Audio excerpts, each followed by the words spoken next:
আসসালামু আলাইকুম। আমার হাতে একটা এনআইডি কার্ড আছে এবং একটা সিম কার্ড আছে, এবং একটা এনআইডি কার্ড এবং একটা সিম কার্ড দিয়ে আমি কয়টা বিকাশ অ্যাকাউন্ট খুলতে পারবো? অথবা আপনার যদি দুইটা এনআইডি কার্ড হয়ে থাকে, একটা হলো ল্যামোডিং যুক্ত মানে পুরাতন, আর একটা স্মার্ট এনআইডি কার্ড, তাহলে আপনি এই একটা এনআইডি কার্ড দিয়ে বা একটা সিম কার্ড দিয়ে কয়টা বিকাশ অ্যাকাউন্ট খুলতে পারবেন এবং ব্যবহার করতে পারবেন, এটা জানার জন্য আপনাকে অবশ্যই ভিডিওটি শেষ পর্যন্ত দেখতে হবে।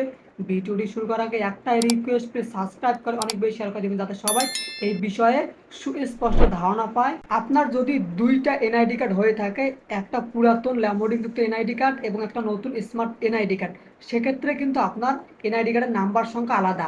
আপনি কিন্তু দুইটা বিকাশ অ্যাকাউন্ট তখন ক্রিয়েট করতে পারবেন এবং দুইটাই কিছু সময় ব্যবহার করতে পারবেন। তারপর যখন বিকাশ কাস্টমার কেয়ার এটা জানতে পারবে, আপনাকে কিন্তু অবশ্যই ফোন দিয়ে জানানো হবে যে আপনার যে কোনো একটা অ্যাকাউন্ট সচল রাখতে হবে এবং একটাকে বন্ধ করে দিতে হবে। আপনি যদি তাদের কথা না শোনেন তাহলে কিন্তু আপনার যে কোনো একটা বিকাশ অ্যাকাউন্ট তারা বন্ধ করে দিবে। এর মেন কারণ হচ্ছে, একটা এনআইডি কার্ড দিয়ে আপনি কখনো দুইটা বিকাশ অ্যাকাউন্ট চালাতে পারবেন না। কারণ আপনার নাম, আপনার গ্রামের নাম, আপনার বাবার নাম, আপনার এনআইডি কার্ডের যে সংখ্যাগুলো কিন্তু তখন সেম হয়ে যাবে। অর্থাৎ একই ইনফরমেশন দিয়ে দুইটা বিকাশ অ্যাকাউন্ট আপনি ক্রিয়েট করতে পারবেন না। বাট আপনি যদি তাদের কথা না শোনেন তাহলে কিন্তু আপনার একটা অ্যাকাউন্ট বন্ধ করে দিবে।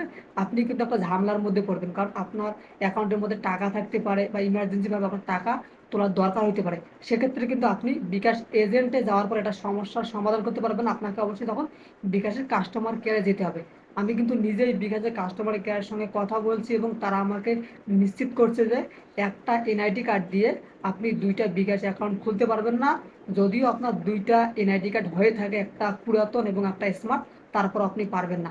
আশা করি আপনি বুঝতে পারছেন। যদি ভিডিওটি আপনার একটু ভালো লাগে, প্লিজ সাবস্ক্রাইব করে অনেক বেশি শেয়ার করে দেবেন যাতে সবাই এই বিষয়ে সুস্পষ্ট ধারণা পায় এবং জানতে পারে।